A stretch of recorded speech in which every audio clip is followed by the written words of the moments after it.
ghost from an ancient civilization you've likely never heard of. But now, thanks to DNA technology, archaeology, and some very devoted scholars, the truth can no longer stay buried. Over 1,000 graves have been unearthed of women warriors laid to rest with their weapons, their jewels, and their beloved horses, actually positioned as if riding into the afterlife with glory and honor. We can no longer stay buried. We are no longer invisible, or can be written off as Greek mythology, or Hollywood's fantasy of Wonder Woman with her golden superpower belt. I, Suhein Beck, stand before you as living proof of the Amazons, from the indigenous tribes of the Circassians, from the Caucasus Mountains. We survived the impossible for over 7,000 years. My Circassian ancestors have sent me here today to you to share our leadership secrets. Not just how to survive, but how you, as wise leaders, can create your own legacies. Just to give you an idea of our legacies, we fought off the Greeks from the west, the Mongols from the east, the Ottoman Empire from the south, and from the north, the entire Russian Empire alone, independently, for 101 years. That ended with a genocide and exile. Yet still, we are here. The secret to our survival is found in a sacred code, Adighe Khabze, translated as Code of Honor. This is a social framework that governs everything from birth to death, discipline, physical posture, etiquette, extreme, and I mean extreme hospitality, that even if our arch enemy shows up at our door, we are required to host them with gracious generosity. So today, I offer you our Adighe Khabze, not as a charming souvenir, but as a practical living guide for what is missing in modern leadership. For you to be a leader in America today is one of the hardest leadership roles in human history. Because Americans, by nature, are the most free-spirited, independent, yet loneliest of societies, ranking in the 92 percentile of the most individualistic. Now, add to that remote work, digital disconnection. You now have a society that is gasping to breathe in deeper, more authentic human connection. Maybe you, as leaders, can identify even more, because as they say, it's lonely at the top. But it does not have to be that way, because a wise leader does not see themselves as at the top or climbing to the top, but rather deeper in the center, in the heart of their tribe. That's why your biggest challenge is to shift away from this triangular dynamic into a more circular community within your organization. But before you cultivate those powerful circles that can ripple outwards, ask yourself, what is my leadership style today? How can I evolve into a more centralized leader for my tribe? What kind of a legacy do I want to leave behind? Let me make it simple and unforgettable for you. With a formula, H4O,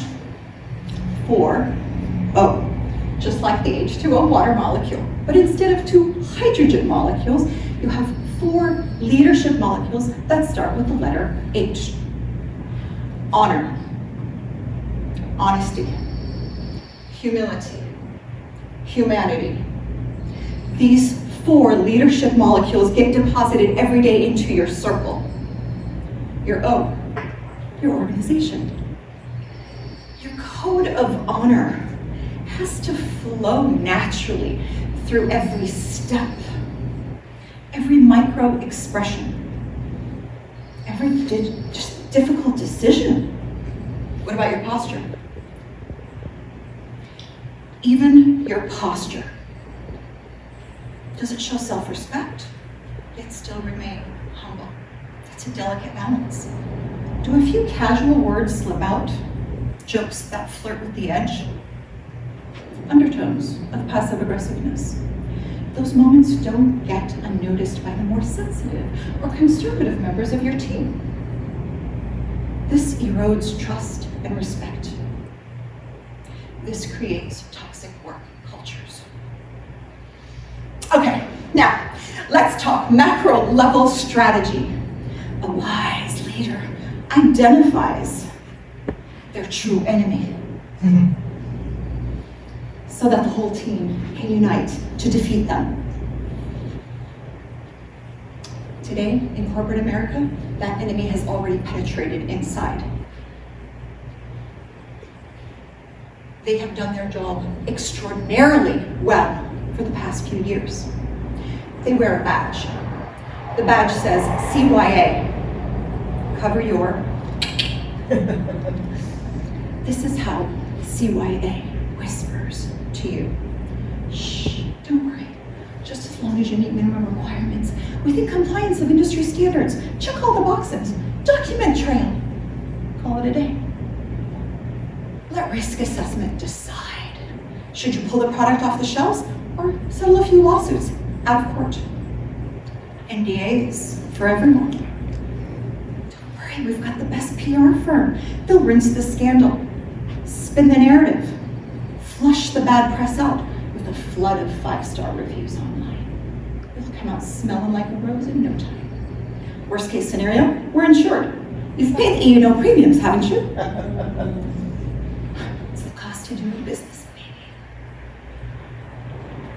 When CYA and enemies like CYA infiltrate your culture, complacency spreads. No one tries because no one cares.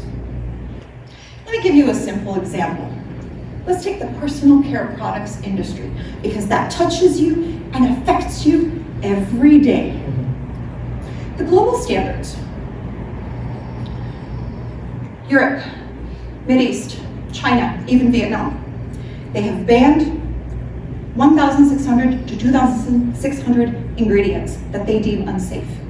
Here in the United States, they've banned 11.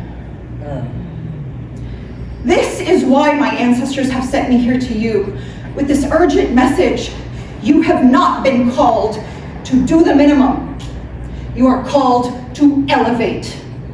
Activate your code of honor to transcend over these absurdly low minimum standards and regulations. Just because they're legal does not mean they are humane. Especially now. Especially with the rest of the world's eyes on you. Especially for your future generations. Speaking of ancestors, they're calling me back now. They wanted me to convey these last few words to you. They wish for you to walk taller, breathe slower, and lead from a place of honor, honesty, humility, and humanity. They wish for you that long after your leadership days are over, that your loyal tribe honors your name because you once took care of that village so valiantly. Only then you will have cultivated a culture worthy of your leadership, and one that can survive the test of time. I hope so.